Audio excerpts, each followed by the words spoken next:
Fala galerinha, beleza? Vamos dar continuidade aos nossos assuntos. Hoje a gente começa um assunto que, de certa forma, começa a tornar o entendimento da filosofia mais fácil, mais tranquilo, porque a gente deixa os pré-socráticos para trás, de certa forma, o estudo dos fenômenos da natureza e passa agora a estudar o que a gente chama de virada humanista, quando a filosofia passa a pensar os problemas humanos, os problemas presentes dentro das sociedades humanas. Então hoje a gente começa a estudar os sofistas. Tranquilo? Eu vou fechar a webcam aqui para a gente se encaminhar para o slide e começar a organizar nossos pensamentos. Os sofistas e a vida em sociedade. Convencer é poder? A palavra pode dar bode, confundir e atrapalhar, mas quem sacode as sílabas com melodia pode acordar o dia e convencer o mar. Imagina, se uma pessoa tivesse a capacidade de convencer outras milhares, outros milhões de pessoas, ela com certeza seria uma das pessoas mais poderosas do mundo. Por que que essa questão do convencimento através da palavra, através da fala, está aqui no início dessa aula? Porque os sofistas, chamados sofistas, faziam uso exatamente dessa arte do convencimento para ensinar a filosofia, para convencer as pessoas a fazerem o que tanto eles quanto seus alunos desejavam. E a gente vai ver como isso se deu. Tranquilo? Vamos ao slide.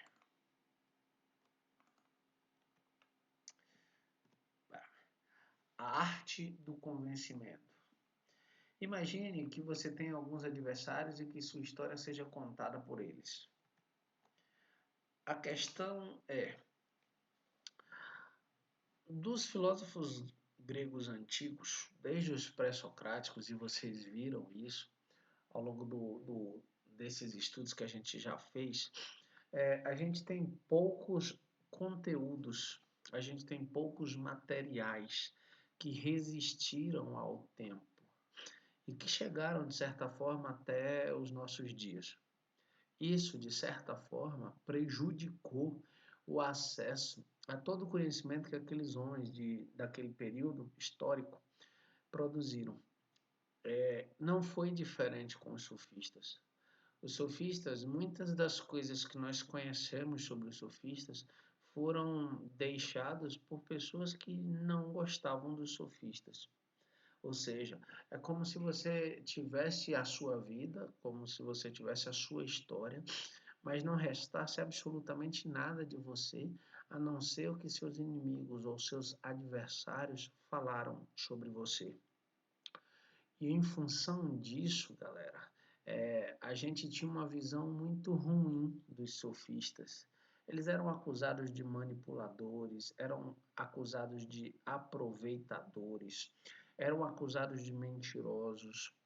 E só depois de um tempo, e de um tempo muito grande, muito extenso, é que alguns estudiosos começam a pensar, a estudar, a tentar encontrar outros documentos que nos ofereçam uma outra visão sobre esses pensadores. Por quê? Porque quando a gente começa a pensar criticamente sobre eles, óbvio, a gente vai ver que eles colaboraram muito para o pensamento humano. Mas como a gente só tinha a visão dos adversários, era natural que a gente ficasse tentado a só ver esse lado ruim. É como um inimigo seu falando de você. Então, os estudos avançaram e hoje a gente já tem um meio termo aí, onde a gente ouve ainda as coisas ruins desses inimigos, desses adversários dos sofistas, mas a gente já consegue encontrar outros documentos que caminham num sentido diferente, ou seja, que nos apresentam uma outra forma de enxergar aquela realidade. Tranquilo? Vamos para os slides da continuidade, que é isso aqui o que eu disse atrás.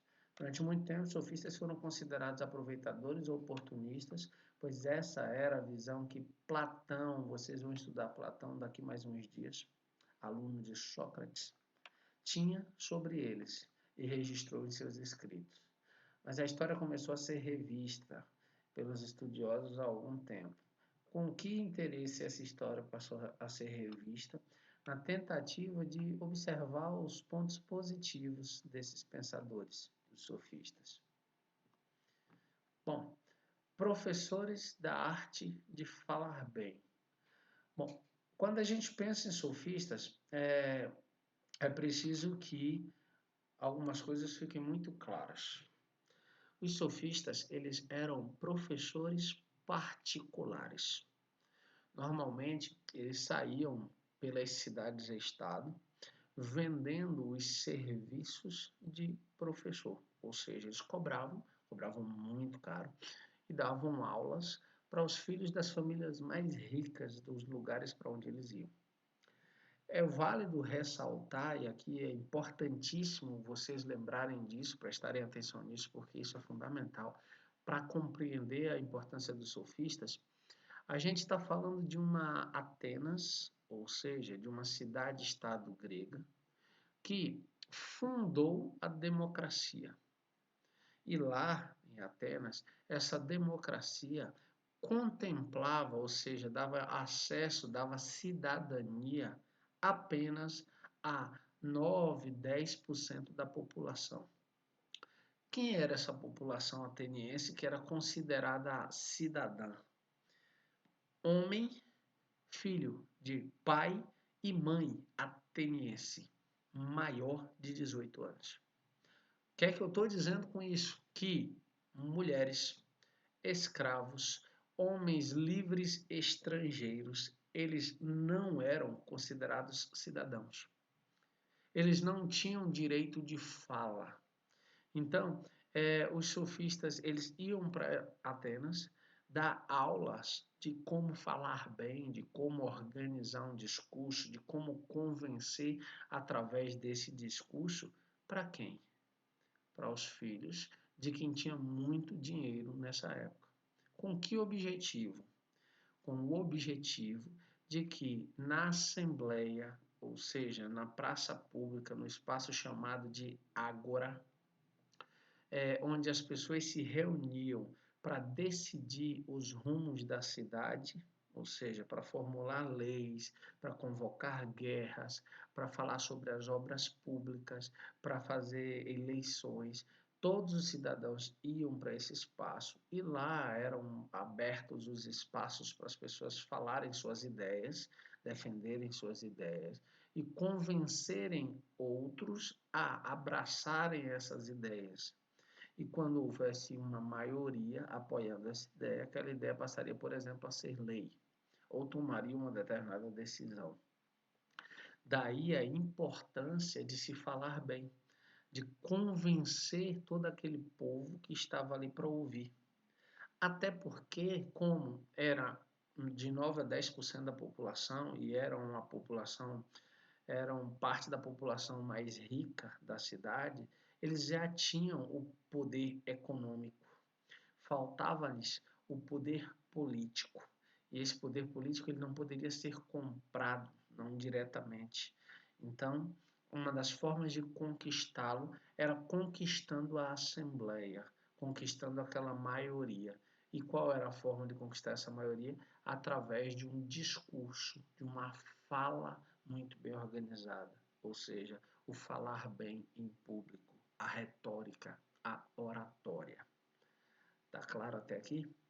Se tá com alguma dúvida, anota embaixo no caderno. Toma nota direitinho, porque na nossa próxima live eu tiro a dúvida, caso ela permaneça. Tranquilo? Se não, vamos para o próximo tópico. Bom, e aí dentro dessa lógica que eu acabei de explicar, Essa retórica grega estava ligada à seguinte questão: um cidadão da Grécia Antiga que falasse bem e tivesse a capacidade de argumentar e de convencer outras pessoas poderia interferir nas grandes decisões da cidade. Por isso, os gregos, os sofistas davam aula de retórica. É o que eu falei. Se, através do bom argumento, da capacidade de convencimento, ele fizesse a Assembleia tomar decisões as que ele desejava que fossem tomadas, ele ficaria numa posição de destaque. Ele faria uso desse destaque para quê? Óbvio, em grande parte para benefício próprio. Por quê? Porque o poder é conquistado por ele, para ele. Tranquilo até aqui? Podemos avançar? Então vamos nessa.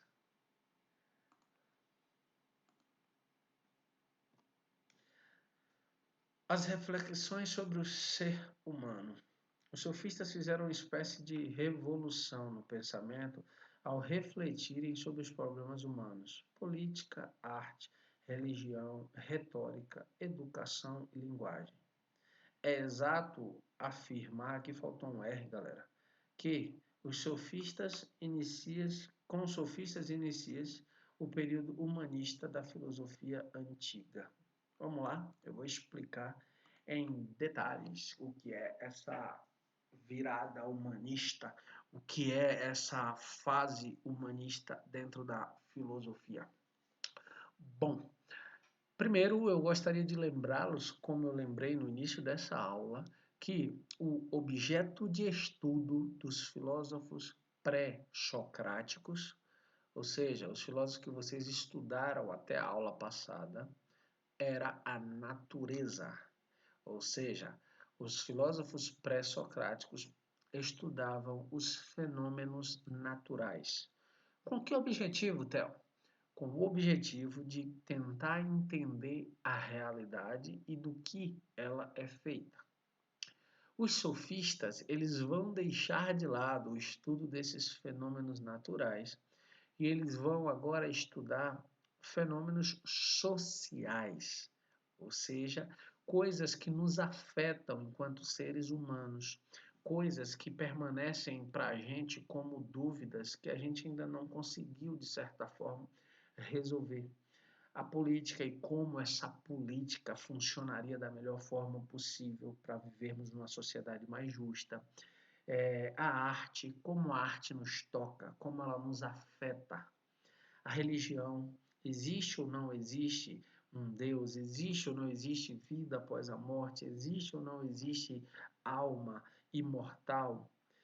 Então, a educação, como nós seres humanos aprendemos, como nós seres humanos construímos conhecimento.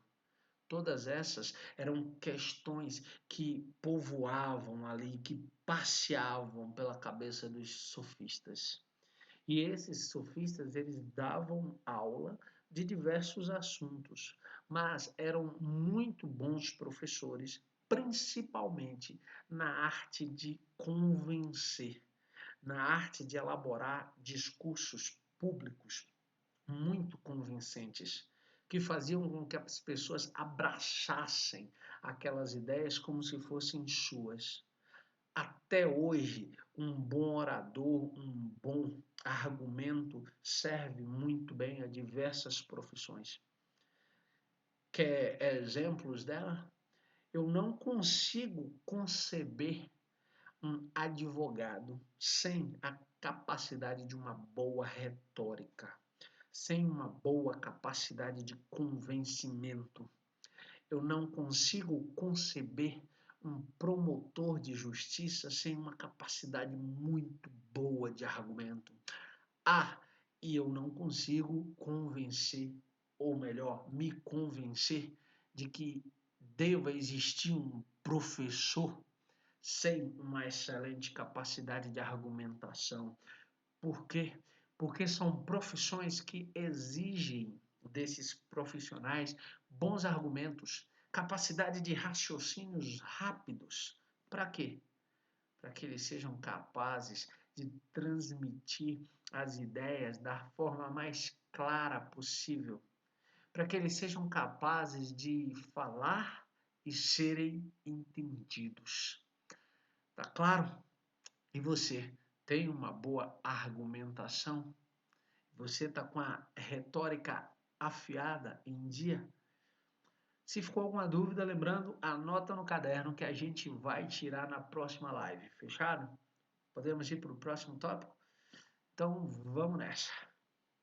Fechar a webcam. Os valores não são os mesmos para todas as sociedades. Cada povo tem um jeito de ser. A gente mora num país muito grande, então ele tem diferenças culturais em todos os lugares. Então eu vou explicar cada um desses tópicos.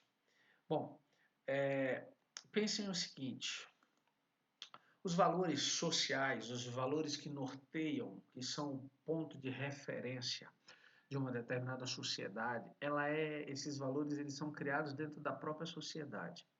A sociedade identifica o que é positivo e aí ela abraça, e o que é negativo ela repudia. Esse é um comportamento natural em todas as sociedades. Por quê? Porque elas desejam uma boa convivência, uma convivência harmônica. Logo, os valores eles podem variar de uma sociedade para outra. O que algumas sociedades consideram normal, outras não consideram tão normais assim.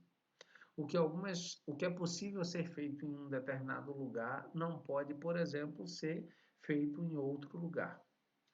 Vou usar dois exemplos bem simples. A gente está num alto sertão da Bahia. Historicamente falando, a gente diz que a gente está no alto sertão da Bahia. É natural que a gente vá à rua e encontre pessoas vestidas de short, de saia, de calça, de macacão, de bermuda, com casaco, com camisa de manga comprida, com camisa, sei lá, de manga curta. Nunca biquíni, de sunga. Por quê? Porque como a gente está completamente longe do mar, encontrar alguém em trajes menores, ou seja, numa sunga ou num biquíni, pela lei, seria atentado violento ao pudor. Seria uma exposição do próprio corpo de maneira imprópria para o lugar onde a gente está. No entanto, quando a gente vai para áreas litorâneas, vá lá, Porto, Ilhéus, Itacaré, Barra Grande, vá subindo ali, Valença, a ilha de Taparica, região ali de Salvador, litoral norte.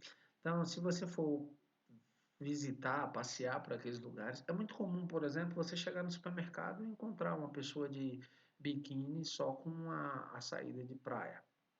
Ou você encontrar alguém de sunga só com a camiseta. E isso não se configura esse tipo de situação, atentado violento ao pudor. Por que não, Theo?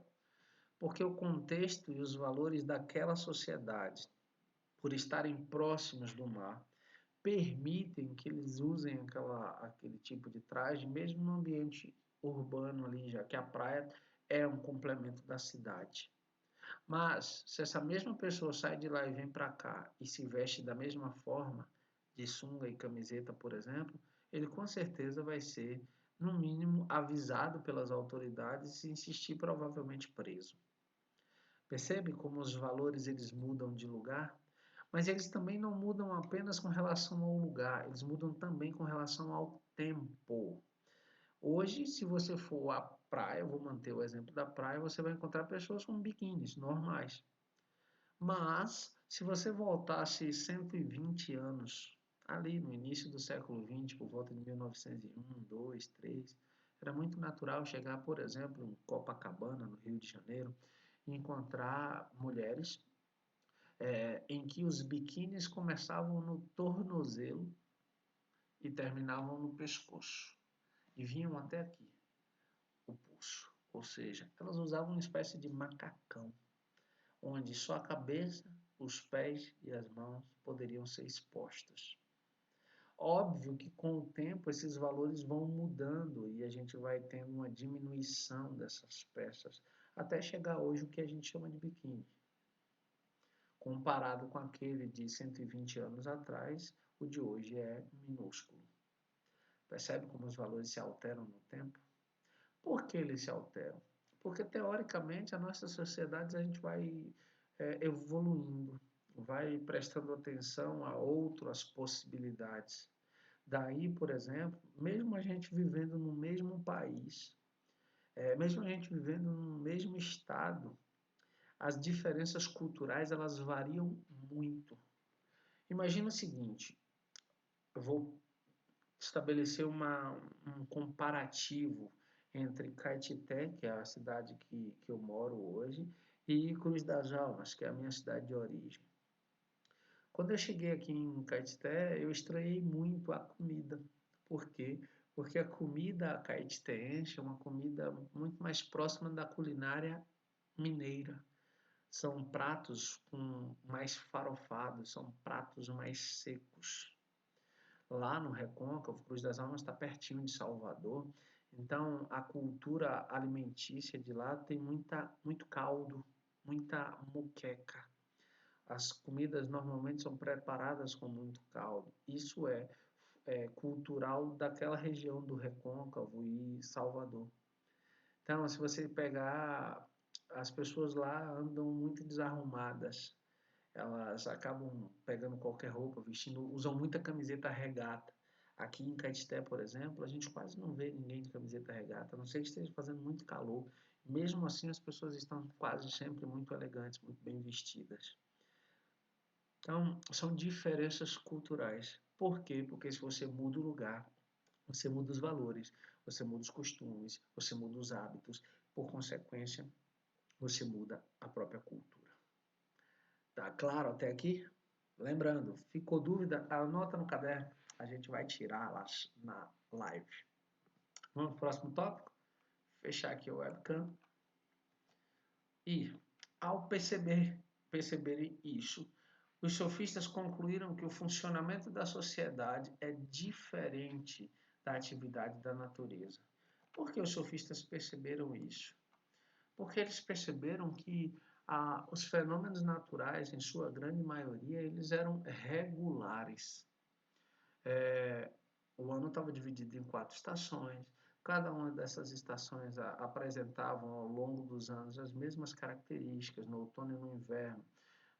Havia uma queda na temperatura, no outono principalmente as árvores perdiam suas folhas, no verão, na primavera as flores começavam a florar, a temperatura começava a aumentar, no verão essa temperatura já era muito mais intensa, ou seja, a natureza mantinha uma regularidade, enquanto que as sociedades humanas, elas, como elas próprias criavam seus valores, suas regras e suas normas, ela era completamente diferente da natureza.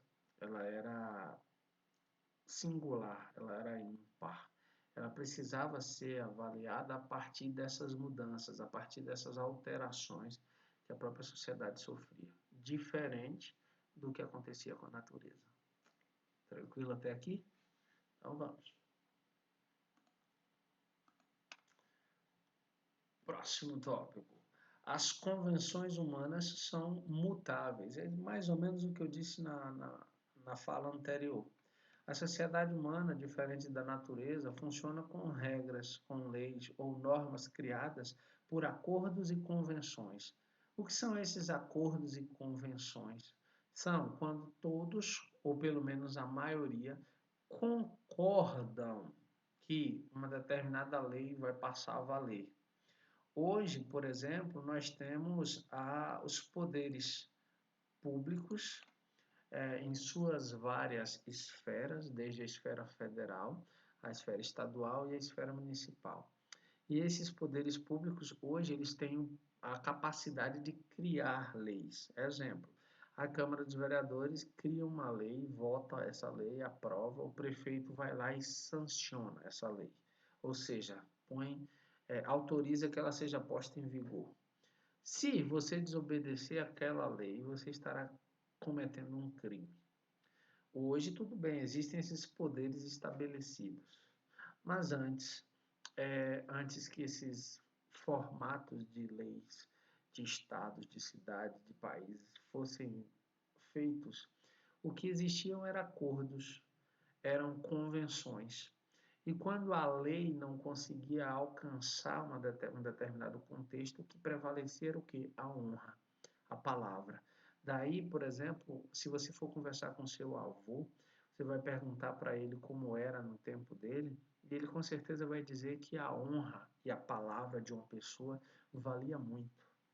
Por quê? Porque na maioria das vezes a lei não chegava ali, naquele lugar, para punir uma pessoa por uma determinada ação. Por exemplo, você chega para comprar fiado numa loja, era muito comum na época do seu avô. Você ia comprar fiado numa loja, então você chegava lá, pegava o que você queria e dizia, olha, tal dia eu passo aqui para pagar. Você até poderia não ter o dinheiro, mas você tinha a obrigação moral de ir lá avisar que você não tinha o dinheiro. Por quê? Porque se você não fosse, você nunca mais iria poder comprar lá, porque a pessoa perderia a confiança em você. Por quê? Porque as pessoas costumavam dar sua palavra para garantir. E se perdeu essa honra, essa palavra, ela não poderia mais voltar a comprar naquele espaço. Isso era muito comum. Hoje não, as pessoas compram ainda, compram, mas compram com boletos, compram com cartão de crédito. Poucas são as lojas ou empresas que aceitam a palavra como segurança. Por quê? Porque também muita gente deixou de cumprir com essa palavra. Esses valores foram sendo alterados. Tranquilo até aqui? Então vamos ao próximo tópico. E aí, essas convenções foram criadas por indivíduos e podem ser modificadas por ele. Como eu disse, se antes a gente poderia comprar fiado só dando a palavra, a gente mudou isso. E hoje, ou você tem dinheiro, ou você tem cartões que te dão um prazo para você pagar, mas ele te cobra normalmente algo sobre esse benefício de poder pagar depois. Então tem sempre uma taxa, não basta mais a palavra. E o que foi essa convenção? Foi uma alteração da convenção anterior. Feita por quem essa alteração? Pelos indivíduos que compõem as sociedades. Tranquilo? Então vamos para a parte final. Bom, os sofistas, eles não pensavam da mesma maneira, nem tratavam, faltou um M aqui, dos mesmos assuntos, embora tivessem ideias comuns. Eles estudavam, gente, a sociedade a partir de alguns pontos comuns. Quais eram esses pontos comuns? As coisas que incomodavam a humanidade, as coisas que eram problemas para o bom funcionamento da sociedade, política, arte, religião, retórica, educação, linguagem, mas não necessariamente eles concordavam com todas as ideias. Então, não tomem os sofistas todos como uma coisa só. Como seres pensantes, eles tendiam a discordar um do outro. Seguindo, Protágoras e a relatividade das coisas. Protágoras disse uma frase que ficou clássica na filosofia sofística, quando Protágoras disse o seguinte: o homem é a medida de todas as coisas. Essa frase é extremamente atual. Por que ele é atual? Porque quando ele disse que o homem é a medida de todas as coisas, ele está dizendo que nós, enquanto seres humanos, somos a medida de todas as coisas. Por quê? Porque somos nós que definimos o que é certo e o que é errado dentro de uma sociedade. Somos nós quem decidimos o que é bem e mal, o que é verdadeiro e o que é falso. Tudo, absolutamente tudo no mundo, a gente deu um jeito de adequar às nossas próprias necessidades. O que é a tecnologia, se não uma forma de tornar a nossa vida mais simples, mais fácil? Se a gente está com calor, a gente criou o ventilador num primeiro momento. Não satisfeito com o ventilador, nós criamos os ares condicionados. Para quê? Para modificar o microambiente em que eu estou presente, e assim me oferecer um pouco mais de conforto. Se eu quero andar mais rápido, eu compro um carro mais veloz. Se eu quero chegar numa viagem mais rápida, eu vou de avião ao invés de carro. Então, nós avançamos tecnologicamente e fomos dessa forma usando a natureza para o nosso próprio bem. A gente foi moldando a natureza para que ela se adequasse aos nossos interesses. Daí, por isso, nós, enquanto espécie, somos a espécie mais nociva à natureza, mais nociva ao meio ambiente. Por quê? Porque a gente fez do meio ambiente a matéria-prima para o nosso bem-estar. Por isso, Protágoras disse há 2.600 anos, 2.500 anos, que o homem é a medida de todas as coisas. Com isso, ele também disse que não existe uma verdade absoluta. Por quê? Porque o que é bom para mim não é bom para você, não necessariamente. Exemplo, o que era bom para os portugueses que colonizaram o Brasil não era bom para os homens e mulheres africanos que foram escravizados em seu território e trazidos para cá como mercadoria. Então percebe como ele cria uma ideia perigosa, inclusive, de relatividade da verdade. Por quê? Porque nos passa a ideia de que o certo e o errado vai depender de um ponto de vista. Isso é muito perigoso. Muito perigoso. Mas, como eu sei que vocês têm uma cabeça muito aberta, vão entender o quanto isso é perigoso e o quanto a gente, de certa forma, deixou um pouco essa ideia de lado, de relativizar a verdade. E hoje a gente sabe o que é bem e o que é mal, em qualquer circunstância. Mesmo que algumas pessoas escolham o mal. Mas, enfim, a gente sabe de forma muito clara, pelo menos na maioria das vezes, o que é certo e o que é errado. Vamos para o próximo pensador. Isso aqui está implícito na minha fala, está claro na minha fala. E, por fim, Górgias. Górgias é celebrado na história da filosofia. Deixa eu fechar o webcam, senão vocês não enxergam o slide lá. Górgias é celebrado na história da filosofia como um monstro da retórica. Reza a lenda que Górgia era dono de uma capacidade de argumentar incrível, que ele vencia praticamente todos os debates que ele entrava e que tinha uma capacidade de convencimento muito grande. Górgias também defendia que a gente não pode alcançar uma verdade absoluta.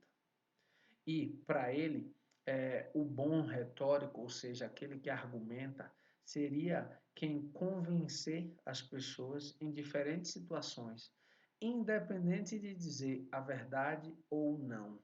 E aqui cabe uma pequena reflexão. Os sofistas, eles foram muito condenados na história da filosofia, exatamente porque para vencerem um debate, eles não se preocupavam com a verdade. O objetivo era vencer o debate. E se eles precisassem lançar mão, ou seja, usar uma mentira ou outra, eles usariam. O importante era vencer, a qualquer custo. E esse foi um dos pontos que tornaram a imagem dos sofistas um pouco depreciada, um pouco prejudicada. Tranquilo até aqui? Então, se ficou com dúvida, anota no caderno que a gente vai tirar na próxima live e tira dúvidas. Se não, partam para mais uma leitura apenas para fixar. Lembrando que se o assunto foi dado, as atividades referentes a esse conteúdo devem ser respondidas e devem estar bonitinhas para a gente corrigir também durante a live. Fechado? Então, forte abraço, fiquem com Deus e força. Isso já está mais perto do fim do que a gente imagina. É só ter fé que a gente vai conseguir passar por isso de uma forma muito mais forte. Eu estou com saudade de vocês. Valeu, forte abraço e tchau, tchau.